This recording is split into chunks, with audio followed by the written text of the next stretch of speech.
Ready. Perfect. All right, looks like we're recording. Now let me shift this over.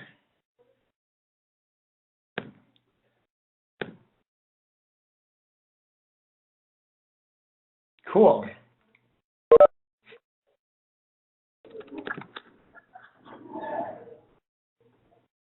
Okay, let's go ahead and get started then. It looks like there's a handful of people logged in. So what we're going to do today is we're going to talk about collecting some data and looking at specifically behavior data. And this is pretty darn important, and we'll talk a lot about why that's important and what the different types of data are.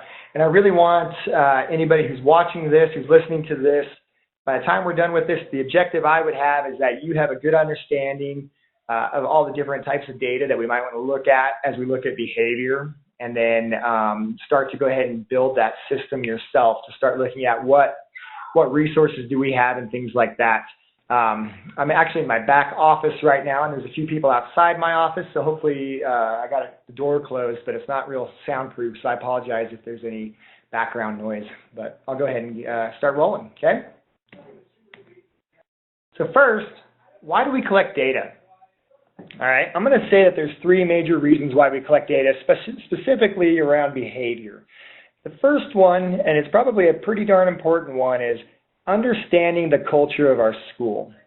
I think it's a really good thing to be able to look at different schools and to be able to look at them objectively and say, oh yeah, this school looks like a place where kids want to be, where teachers want to work, and data helps us kind of show that.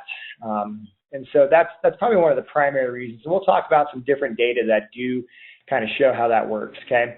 The other one, also super important, is we need to be able to, especially when we're talking about behavior, but also when we're talking about academics, is we want to determine what students are at risk right off the bat. We don't want them to fail. We want to be able to kind of predict who is going to have difficulty, and let's get some things in place right off the bat, or as soon as we can, to help make sure our students are successful and not just be managing crises. All right, and then the last one, when we put those different things into place, different interventions or counseling or whatever it might be, systems things, we want to see if they're effective. And we don't want to just be throwing stuff at kids and then hoping it works and then only to find out that it actually does not work. We want to be able to look at things in real time, consistently, so that we can make adjustments and see if those at-risk students are actually making some gains. Okay, so again, when I look at collecting data from the school I work in, I want to know three things. I want to know, what is the overall culture or attitude that our school has? And then, can we determine the kids who are at risk early on before they start failing? And then finally, if we give them some interventions like a check-in, check-out, are those interventions effective and making a difference for the kids? So I'm going to kind of give you guys a look at data based on how we do it here. And I think that this would be a good kind of maybe a protocol or a list of different type of data that would be worthwhile to collect. Okay, the first one is universal screening data. And we've talked a little bit about this in previous webinar where we went through universal screening and how to conduct that and what the different tools are and things like that. So we'll go through that data a little bit more today. I'll show you a couple different examples of it and how we can use that. The next one is office discipline referrals. And that's one that probably more often than not, especially at the secondary level, kind of turns into a primary source of data when we look at behavior. And there are some limitations to that. There's certainly some good things that can come of office discipline referrals, and we'll talk about those limitations. But one of them is that office discipline referrals require kids to already have gotten in trouble.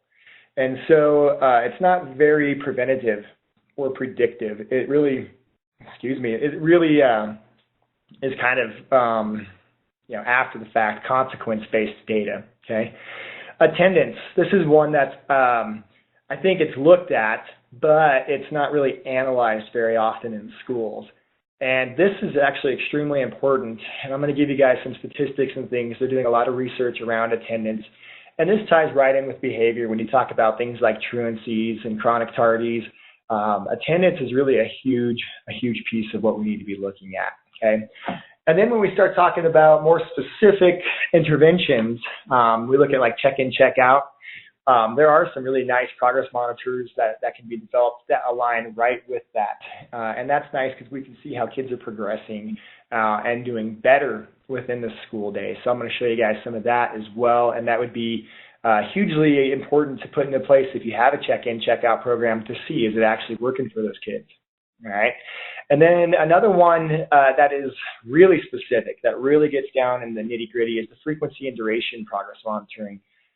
There are other types of things we can look at, like latency and you know, partial intervals and whole intervals and things like that, and we'll talk a little bit about those. But frequency and duration tend to be the types of data we look at mostly when we're talking about functional behavior assessments and really getting an understanding of how often and for how long or how intense are various behaviors happening, okay? And we want to see a decrease in problematic behavior and then also an increase in good behavior or replacement behavior. And then the last one is teacher observation data.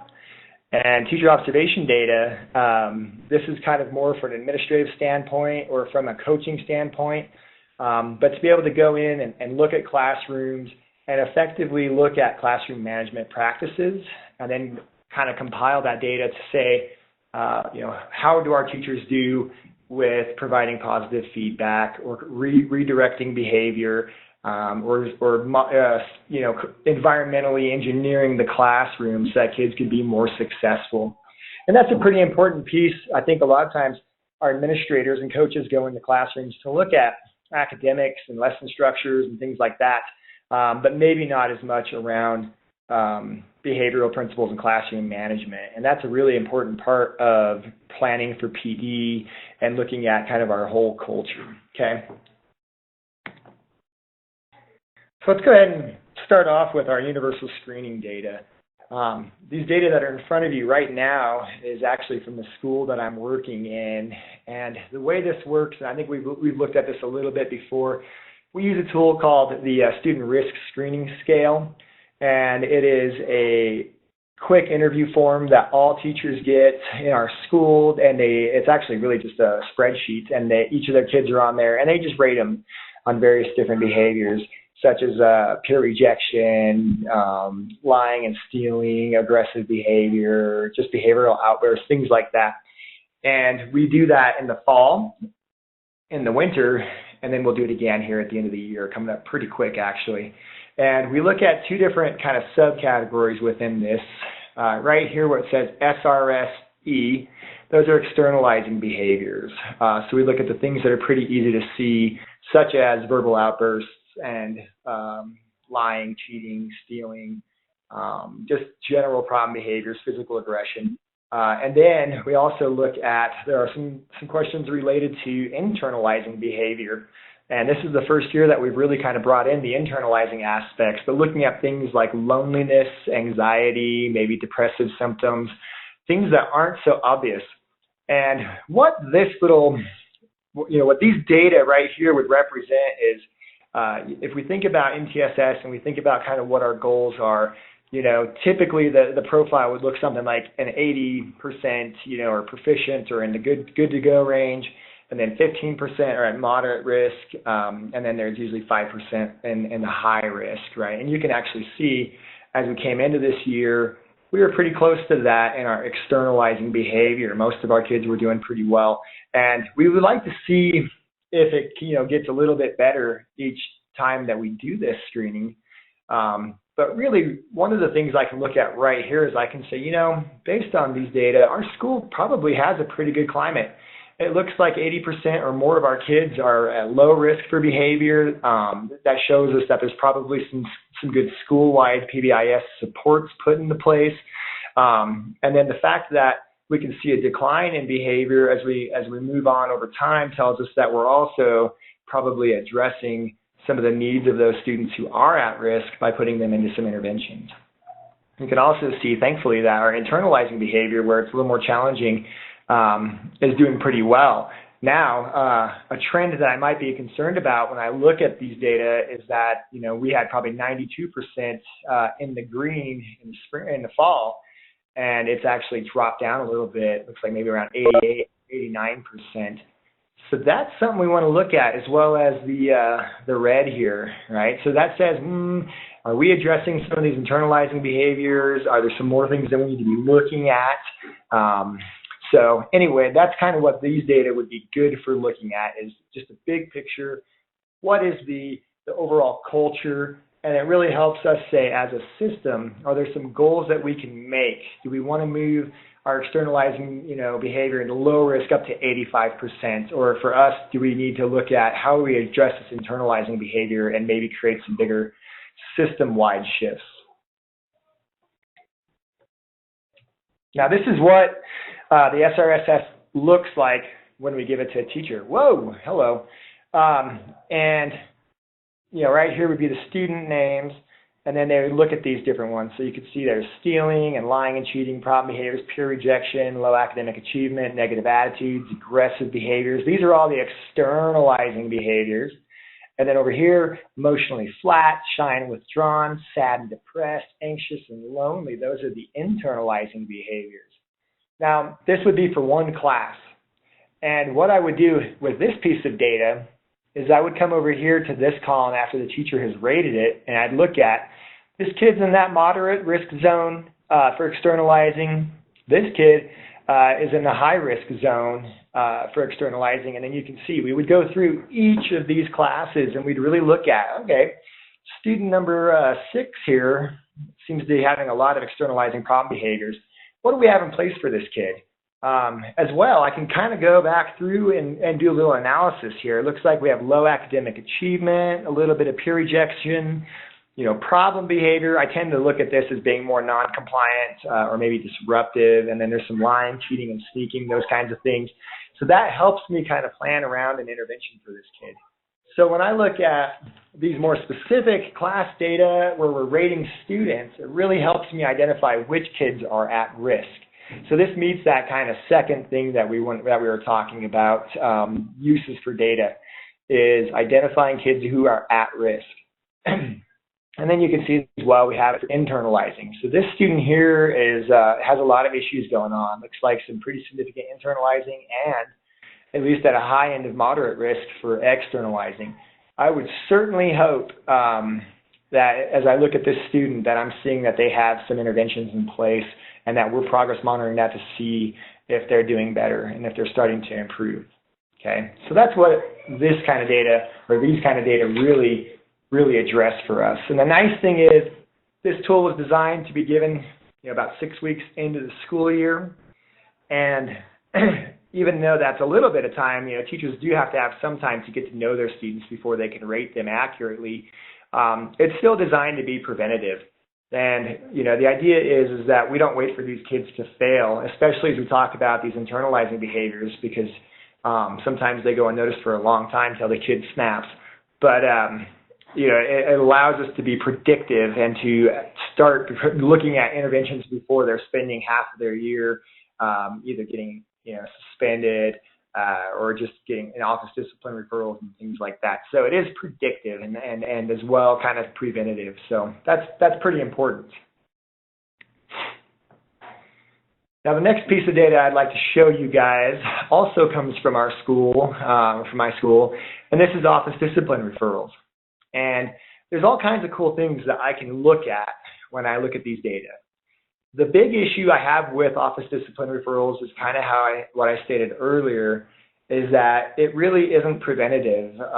These kids had to have exhibited these behaviors and then gotten in trouble for them for there to be some data to look at.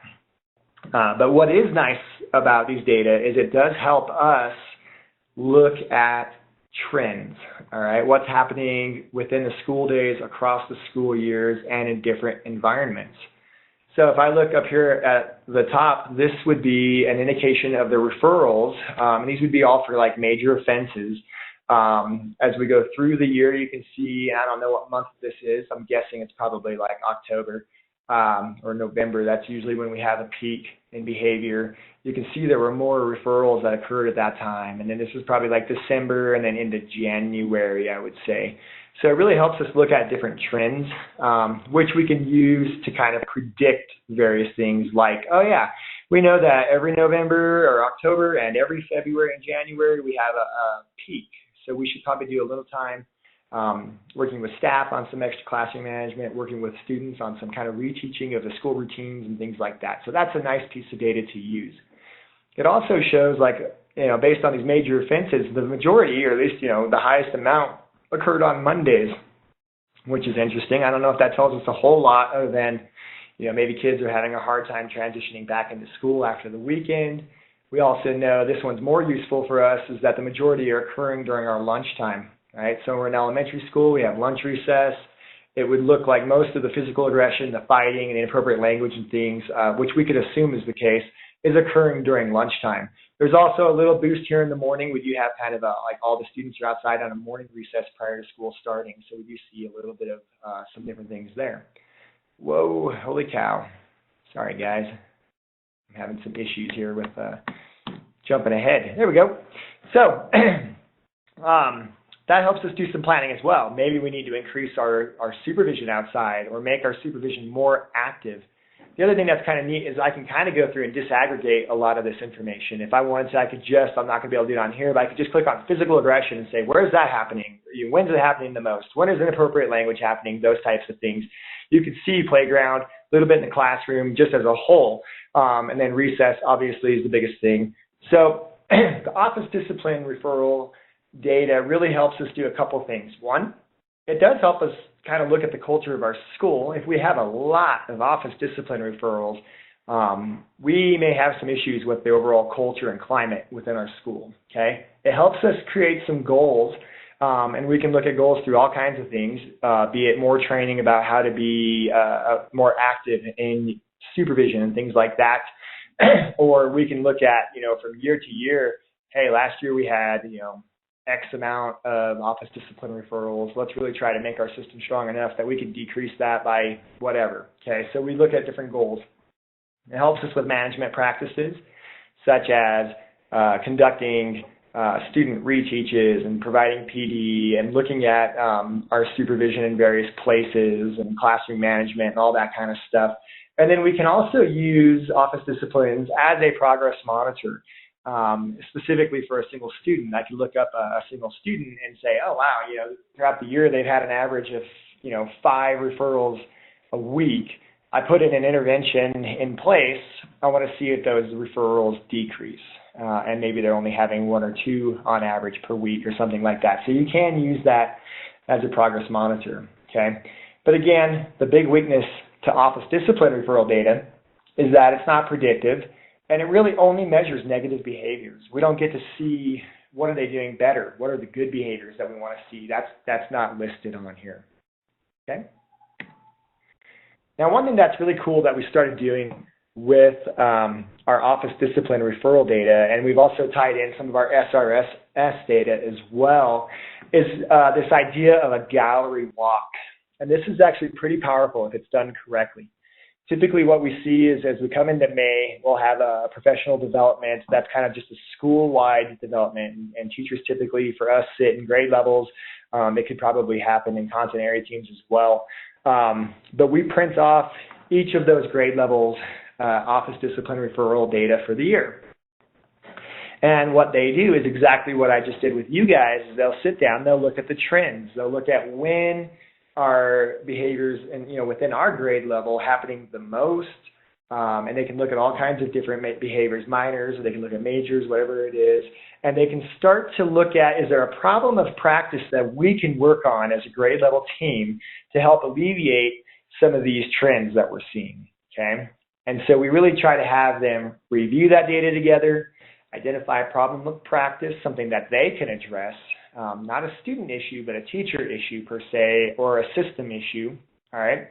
And then the other thing we've done is we've actually had them review the upcoming grades behavioral data from this year as well.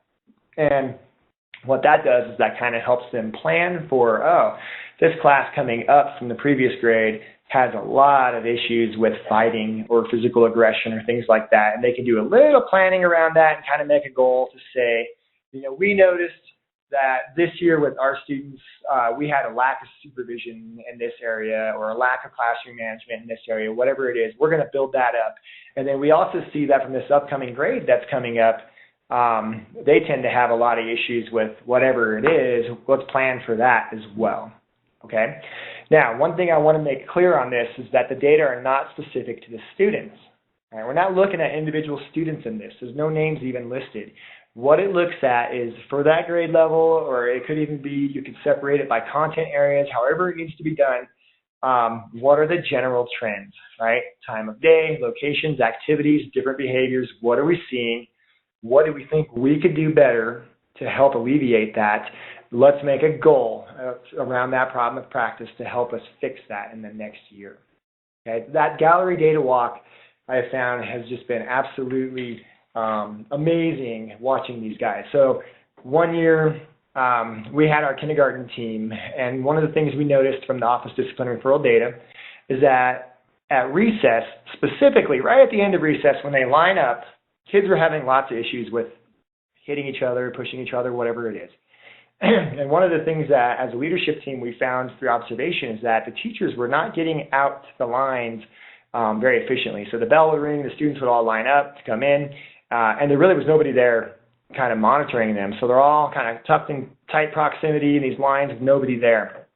What we did when we had this gallery walk is we had the teachers, they went through and they looked at all of their data and they went, oh, it sure looks to us like most of the problems we're having, at least in relationship to recess, are happening when students are lining up. And they realized, you know what, we're probably not doing a very good job of getting out there and watching those kids, making sure that they're all being supervised as we bring them into the school. So they adjusted their schedules. They made a goal to be more prompt about as soon as the bell rings, the teachers would be out there to greet those students and bring them in. So that was an example of where the leadership team could have gone to the kindergarten team and said, hey, you guys need to get out there and make sure you're watching your kids. But we let the data talk for itself, and we let them problem solve that for themselves, and they did that very effectively. Okay, let's take a few minutes and talk about attendance. Okay, trying to think about how I want to go through this. Essentially, what has happened is there's been some research articles. There's actually been quite a bit of research looking at attendance. And I'm going to try to kind of show you, I know this is probably kind of hard to see and read, but looking at this pretty colorful graph over here, what this is NAEP, who does, fourth grade and eighth grade testing.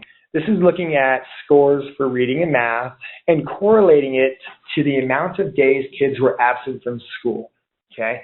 And what they did to do this study is they really just looked at, in that month prior to taking the NAEP test, how many times were kids gone and what were the average scores on those assessments. So let's look at reading first to kind of make this a little more clear. The students in that month prior to taking the NAEP who had missed 0 days, the average score was a 271, okay? The kids who averaged 1 to 2 days lost that month prior to being absent had dropped a couple of points to the average being 269. But what you see is that's not a big deal. But then we get over here to 3 or more days missed that prior month, which we tend to associate with, the kids who are missing 3 or more days in a given month are probably pretty chronically missing school. They had a massive drop in scores as a whole, as an average. All right, and what was neat about this study is that because it was the NAEP, it was looked at across multiple grades, not multiple grades, multiple schools, multiple districts, multiple states. They looked at huge numbers of kids to determine this. So they're getting a good, accurate view of, wow, our kids that are missing, and this was in the 8th grade, this is the 8th grade data, our kids are missing 3 or more days has significantly, on average, lower scores than the kids who are consistently there or only missing 1 or 2 days. All right, so that's for reading. Math, same thing. You can see there's a drop here when we go from 0 days to 1 to 2 days lost in that month prior. But then when you hit that 3 days missed, boom, you can see that as average is just a massive drop, okay? So one thing that they know now is that chronic absences truly lead to failed classes and increased dropout rates. So let's talk a little bit more. All right, these are some of the things that came out of some of these articles and these meta-analyses. And these are kind of things that we just simply, the research shows us we know now. Okay, so the first one, poor attendance in the first month of school will predict chronic attendance issues. So that comes back to the idea I just talked about. If our kids miss 3 days in that first month of school, you can, for the most part, assume that they're going to be chronic absent kids. They're going to be gone quite a bit, which is actually not a bad thing in terms of if we see that right away at the beginning of the year, which kids missed more than 3 days, we can address that hopefully with those families right then, because the idea is in that first month we're trying to be preventative. If we see that data that comes back says, well, all these kids missed more than 3 days, we should be getting a hold of those families and really looking at how can we get your kids to school consistently every day. Okay. A couple other things that were linked, absenteeism in kindergarten, right, really helps, determines whether kids are able to really work through grit, perseverance, to be able to work through difficult things. If they're constantly gone, that's one of those kind of big, broad, kind of high leverage skills that they lose, is that ability to persevere. And so that's really key. Having our kids here consistently in kindergarten is really important. One of the things that's challenging about that is, at least in Wyoming, is we have a rule or a law that says, until your kid's 7 years old, they don't necessarily have to come to school consistently or at all. And so it's hard to put some teeth into that in terms of kids missing lots and lots of kindergarten. So it's something that as a school or as a district, we need to be working with parents to really say, you know what, when kids are chronically missing these early grades, it really is having a huge impact in the long term. Okay.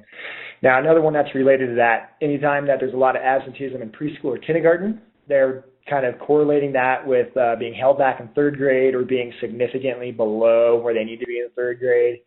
And as we know, a lot of times when kids are behind in third grade, there's other correlations to things like prison rates and failed reading and dropout rates and all those kinds of things. So if you have absenteeism in preschool and kindergarten predicting third grade success, and third grade success predicts future success even up into adulthood, you can kind of see how this all goes all the way very back to the beginning, to where it's just so vitally important that kids are showing up consistently to school right from the start. Okay, we already know this. I don't think this is a surprise, but absenteeism in middle and high school predicts dropout rates. It's correlated directly. In fact, there was a study, let me see if I have it here, in Utah, right next door to us here, a kid who's chronically absent in any year between 8th and 12th grade is 7.4 times more likely to drop out of school. 7 times more likely, and that just says in any year. It doesn't mean they have to be chronically absent from 8th grade through 12th year. In any of those years, 7 times more likely to drop out. Okay.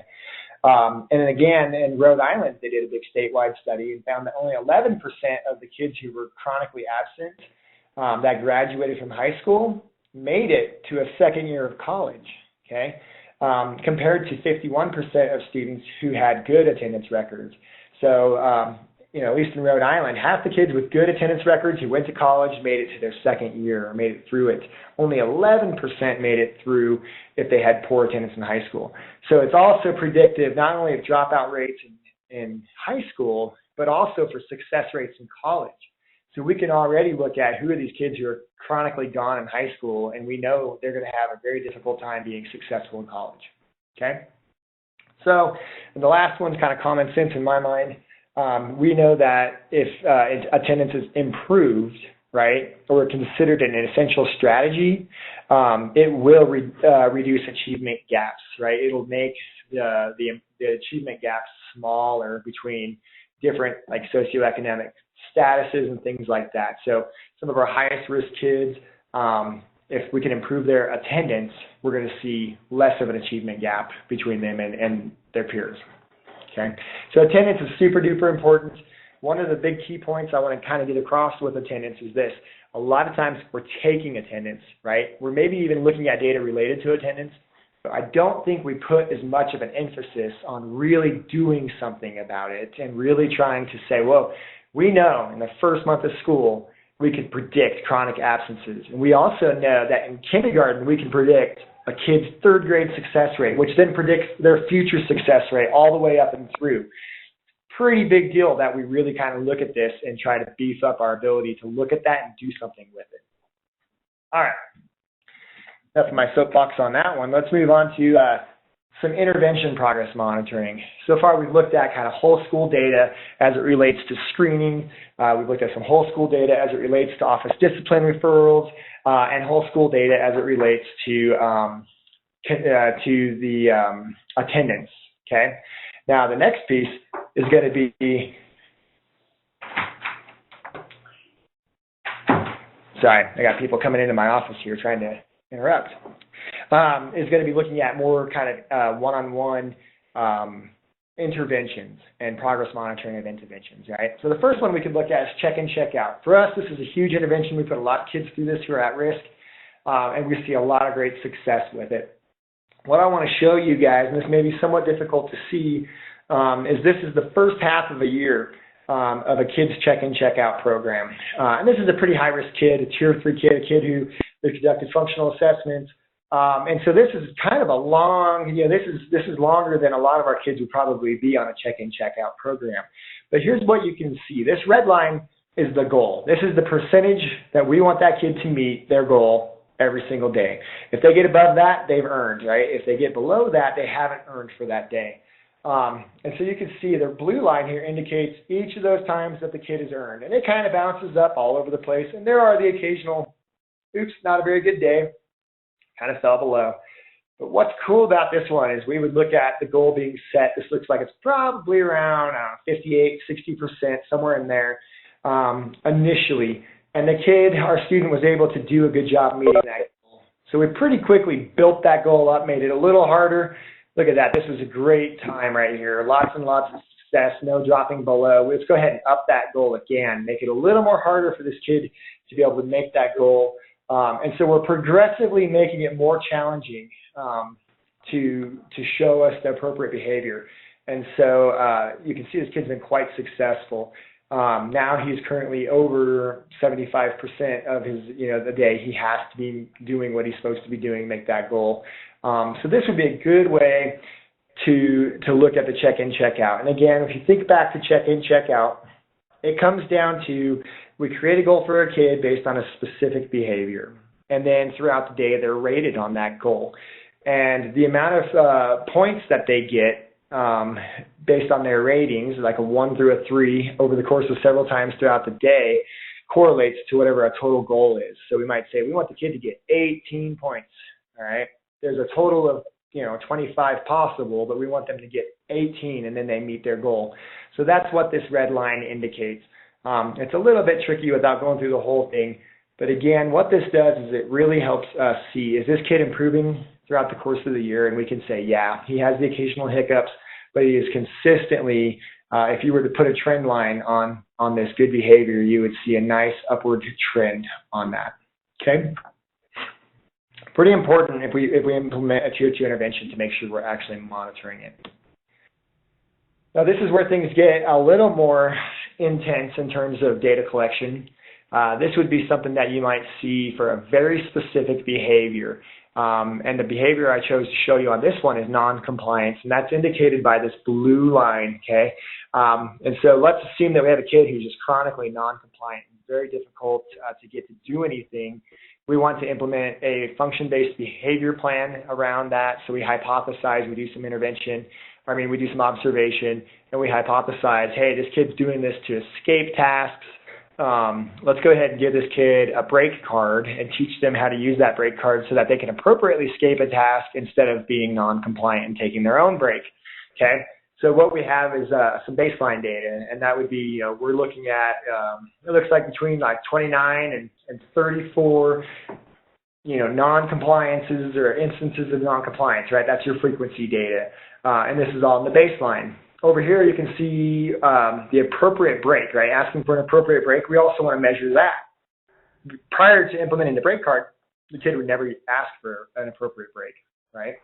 So then we put this intervention in place, and we say, hey, here's a break card, and here's how you use it, all right? If you feel like you're frustrated, you feel like you're having a hard time, you don't understand, go ahead and raise your break card up, and the teacher will let you have a a 5 or a 10-minute break, you can go calm down, get collected, come back, and continue your task. You can see almost immediately a massive decrease in non-compliance. But for that to be true, you would also have to see an increase in the use of the appropriate break card, right? And you can see that's exactly what happens. And as this continues to be used more and more, you see a lot less instances of non-compliance. Now, it hasn't gone away entirely, but you can see it's much better. Around 5 times a day, we're still seeing some non-compliance. But the most important part of this, this type of data collection is not only seeing a decrease in problem behavior or interfering behavior, we really want to see an increase in appropriate behavior. We want to measure that also so we can see if there's a direct correlation. So now we're not just looking at problematic behavior. We're looking at, hey, this is the behavior we want, the pro-social behavior. Super important that we also keep track of that, especially for those kids who are really, really difficult or just their behavior is just chronic and difficult to break.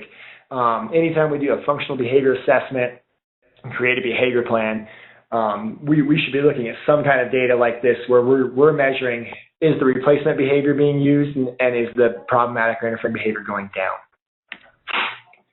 I brought in a couple of different recording sheets. I like to use these whenever I'm doing this type of data collection. And this one's probably the one I use the most. And it's super duper easy to use. Essentially, you pick a day, and here's how I like to use this one. I put the student and the start time and the end time, and what is the behavior. So usually I'll put the interfering behavior, the problem behavior here, and I'll kind of define that. Non-compliance, you know, ignoring and refusing, verbally refusing, whatever it is, okay? And then I can check, oh, is this baseline data or have I already implemented the intervention, okay? And then all I'm going to do is simply just tally. Boom, boom, yep, saw it there. And just tally that up for the total amount of time of my observation, and then I want to get a rate, okay? Because the rate's important because we can't watch a kid all day long. We want to be able to see what's their kind of rate on average, okay? And then over here, what I like to do is put the replacement behavior on the bottom. And I like to also keep track of the total amounts of replacement behavior. So the cool thing is I can measure interfering behavior and I can measure replacement behavior all on one sheet, okay? Interval recording, I'm not going to spend a lot of time on this. This could be somewhat similar. You could use this. You would typically use this for when you see lots and lots of behaviors in a day, maybe those kind of chronic, ongoing, maybe lower level behaviors. We would pick an interval. These 60 little squares or rectangles right here. I might look at these as being a minute or 30 seconds each. And there's a couple different ways to look at it, but one of them would be I could put just a little plus or a mark if I see that problem behavior anytime during that interval. Or if I wanted to be a little more specific about it, sometimes I would look at, did that behavior occur throughout the entire interval? And that also helps me look a little bit at the duration of different behaviors. Anyway, there's plenty of training that can be done on these forms. I just kind of want to give you guys a little example of different ways to take these really specific behavior data. Last one, this one's very simple again, a duration recording sheet. Pretty much what you do is you put down the date on here, and I know every day in math class the kid's going to have you know, some kind of a fit or non-compliance or whatever it is. I'll write down, you know, where we're at, and then as soon as I see that behavior begin, I keep track of it. Sometimes it's appropriate to various behaviors, not only to, you know, it's more of a severity of behavior versus how many times it occurs, because sometimes they're very long, drawn out, and we may make a goal around, hey, let's just try to shrink how long this fit lasts or how long the kid checks out and is non-compliant, and that's kind of what we'd be looking at with duration data. Okay, now this is going to be the last thing I want to talk about today, and as I talked about earlier, well, let me recap real quick. We've talked about 3 different sources of data: universal screening, office discipline referrals, and then as well, let me think about it, sorry, I'm brain farting real quick, universal screening, office discipline referrals, and attendance, I'm sorry. So 3 different types of data that are kind of school-wide. And then we have talked about a couple different types of data that are kind of more related to students and interventions, right? So the progress monitoring for check and check out, and the progress monitoring for like a function-based assessment plan, something like that. This last piece will be looking more at, this is not about so much observing students as it is observing teacher behavior and the way that we address behavior within our school. So this is, again, it's going to ultimately be kind of a school-wide thing where we look at the culture, we look at how do we plan for PD. But I've given you a couple examples. One of the things we did is we created a pretty cool form on Google Forms, which is nice because I can have multiple observers go in, and we could watch a teacher or an interventionist or whomever, and there's just very specific questions. Typically, if we do them in multiple choice type format, it'll allow us to have some of these pretty pie charts and things like that. But for example, one area we might look at is the physical environment, and the question will be, was it clean and organized? Was it clean, but there was some disorganizing? Was it not clean and not organized, right? And we would go in and we'd observe that, and we would rate the teacher on those things. Rules and routines are established is another one. We look at, hey, are there 3 to 5 rules posted and referred to in the classroom routines? Are they well organized and well practiced? Or are the rules posted but not referred to? Classroom routines are not evident or well practiced. And then the last one would be, there are no rules or routines in place in the classroom. And we would go through, fill out this form, and then it would spit out this nice, pretty data, and we could look at right off the bat. We went and observed 5 people. We could see that, I think it was 5 people anyway, 40% had these rules posted and referred to, and they were good routines. So what this does is, as we look at whole grade levels or the whole school and we compile all this data into one big thing, we can look at how effectively are people using positive reinforcement or teaching the rules and routines, or how is their environment. And there's other questions that we ask as well.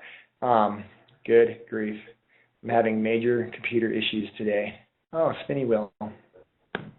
So anyhow, that's also really important for our leadership teams and for coaching and things like that to say, as we start to develop some goals for our schools or for districts, is to say, are there some weaknesses? You can see here, precise positive reinforcement delivered at a 4-to-1 ratio there was a pretty small amount of that happening. Looks like there was some reinforcement, but it wasn't very precise and somewhat inconsistent, a lot of that general reinforcement. So that might be an area for us to focus on as a staff to say, hey, let's get better at giving some specific praise and maybe more often.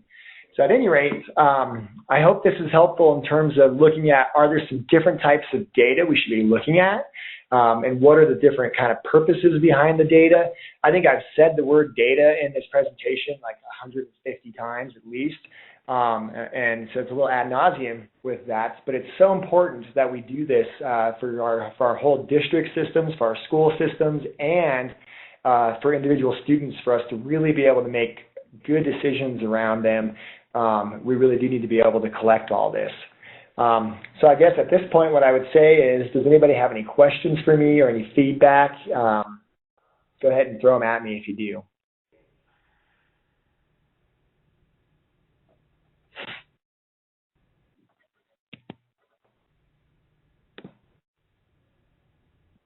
So I would say at this point, I think we're all done. I think this is recorded. We'll go ahead and post this on the website through, I think is it Wind, and make sure that this is available to everybody, and we should be good to go. I sure appreciate everybody who joined us. Looks like there's a good handful of people there. I sure appreciate that.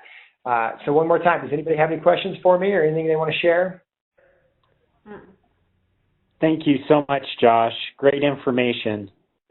Yeah, you bet. Absolutely. Thank you guys for watching. So I think in May, we're going to come back and just finish up one quick thing, which is going to be kind of looking at the,